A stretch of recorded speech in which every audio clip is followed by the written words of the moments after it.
Welcome to the deep dive. Today we're unpacking a massive economic battle. It's really about whether one country can secure its future on the global stage. We're talking about India. Exactly. India's audacious goal to become a top 3 global economy. And that entire ambition, well, it hinges on its manufacturing sector, specifically in solar energy. And the stakes here are, they're frankly existential. You see, the whole world, including India, is just dangerously reliant on China for basically everything solar. Right. The panels, the submaterials, all of it. So this is a story of global trade warfare. It's about how one country built a near monopoly, and more importantly, how one incredible Indian company is somehow finding a way to fight back. That company is Wary Energy. And our mission today is to give you the shortcut to understanding this whole conflict. We're going to map out China's dominance, dig into the surprising numbers behind Wary's growth, and then break down the policies India is using to back its players. It's a fascinating story. Let's get into it. Okay, so you can't even begin to talk about solar without first acknowledging China's, their cost advantage. It's on another level. The numbers are pretty staggering. If you just look at the cost to produce a solar cell per watt, China is operating somewhere between 16 and, say, 18.9 cents. Now compare that. In Europe, you're looking at 24.3 to 30 cents. And to the U.S. The U.S. is hovering around 28 cents per watt. So what you're saying is China can make these things 55% cheaper than Europe. And 65% cheaper than the U.S. It's an enormous gap. It forces you to realize, the world depends on them because they're just the cheapest game in town. There's no contest. And this wasn't an accident. This was, a very deliberate national strategy. What's so interesting is how they handled subsidies. Right, because everyone was subsidizing solar. Yes, but how they did it was the key. Most governments in the West, they subsidized the consumers. They gave you and me money to put panels on our roofs. China did the complete opposite. They subsidized their manufacturers. They just poured billions into companies to build factories, to scale up production, to do the R&D. And that strategy clearly worked. It was brutally effective. Get this. In 2004, China's share of the global solar market was like 5%, barely a blip. And today? Today, in 2024, it's 90%. 90. 90%. So you have to ask, is this just a smart investment story, or is it, a long-term economic warfare strategy? Is it designed to stop anyone else from even competing? It's kind of both, but you can't ignore the strategic part, especially when you look at the supply chain. For raw material. For raw materials. Look at silicon. The world produces about 9 million tons. China alone produces 6.6 million of that. That's an 83% market share. Wow. And what about India? India produces 60,000 tons. It's about 0.6% of world production, a microscopic amount. So when you have that kind of chokehold on the core material, plus cheaper labor, cheaper electricity, the game is rigged from the start. The playing field isn't just tilted, it's completely upside down. So we know the environment is brutal. Let's look at what that pressure actually does to the major Indian players. The data from financial year 2023, what does it tell us? It tells us they're getting squeezed. Intensely. You look at Adani Solar, a huge name, 4 gigawatts of capacity.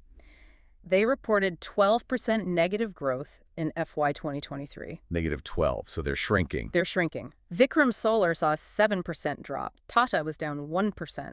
The whole domestic industry is trending downwards under the weight of cheap imports. Wait a minute, though. If all the big players are shrinking by, 7 to 12%. Yeah. How do we explain Wary Energy? Because the numbers you showed me earlier seem, frankly, impossible. They are. Wary has the highest capacity in India, 13.3 gigawatts, but their growth, it just completely defies this trend. In that same year, FY 2023, while everyone else was taking these huge hits, Wary posted 136% positive growth. 136%. That means they must have found a completely different market. Yeah. You can't get that kind of growth from a shrinking domestic sector. Exactly right. And their net profit increase was even more wild, 538%. So the key here, for you listening, is that this growth has to be coming from somewhere else. It's fundamentally export-driven. Wary is tapping into a huge external geopolitical shift. They are basically the only Indian company right now that's successfully capitalizing on it and taking the fight directly to China. So if it's all about global demand, how are they structured to actually capture it? I mean, Wary is a 35-year-old company, right? They're not some new startup, No, and their business model is their first line of defense. They're vertically integrated. meaning they make everything themselves. A lot of it, yeah. Mhm. They make the solar modules, they make the inverters, and together that's like 65 to 70% of a whole solar system's cost. And they build the power plants too, right? Yeah. They do, as an EPC contractor.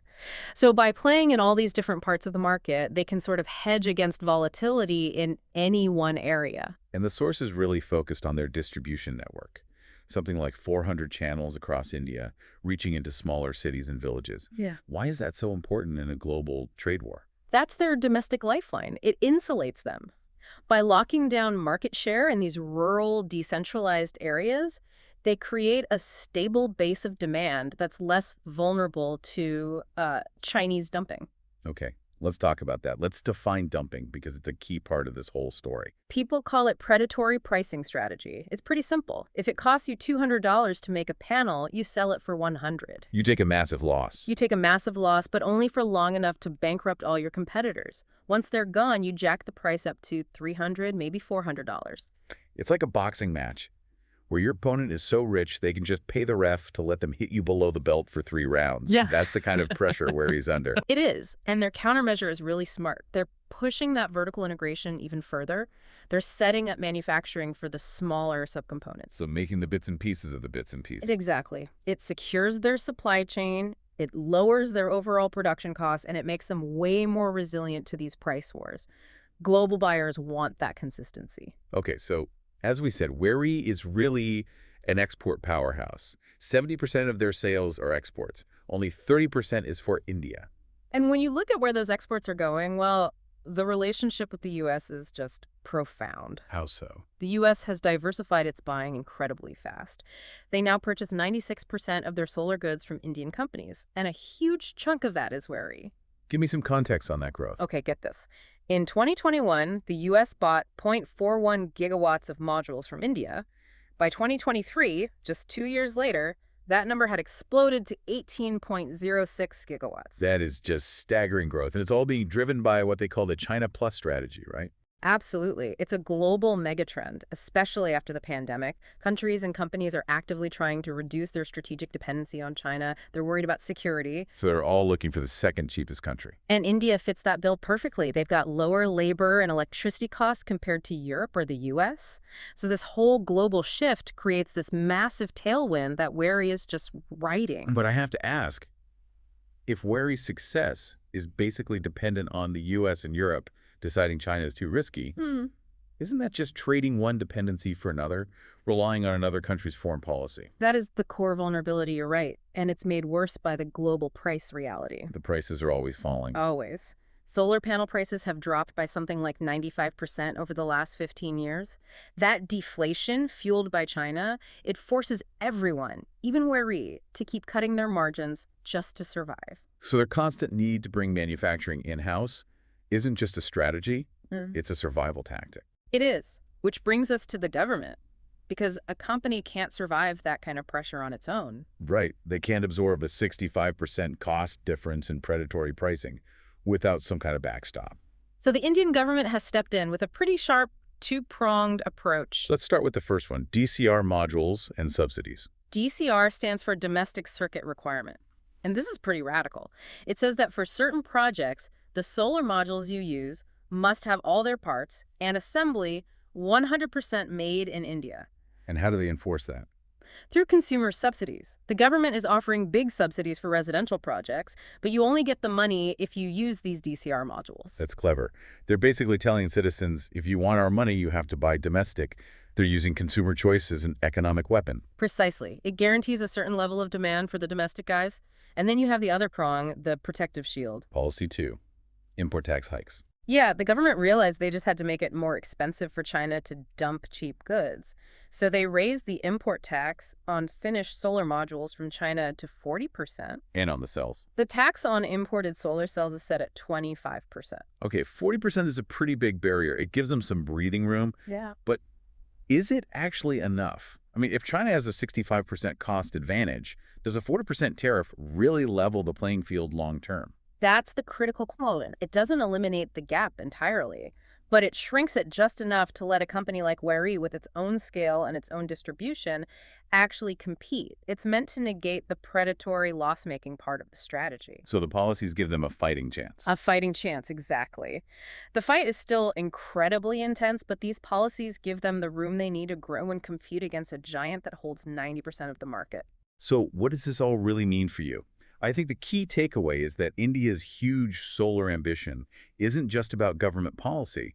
It's about individual companies, like Wary, executing really smart, resilient strategies. Right. It's the deep distribution, the vertical integration, the focus on quality. And they proved you can deliver 136% growth even when fighting a 90% market holder, especially when these huge global trends are pushing in your favor. And this whole case study is just a perfect example of how geopolitics and economics are, they're completely inseparable now. The China Plus strategy is driving all this incredible growth for Wary. But it's growth that relies on external fears. Exactly. Which raises a really crucial question for the future. You have to wonder, if China were to suddenly change its strategy, or if the world's focus on diversification started to fade, would these tariffs and these domestic content rules be enough to protect India's position long term? And it makes you think. It makes you think, what's the next critical industry where India has to achieve this kind of total component independence if it really wants to secure its economic future? That's the long game they're playing right now.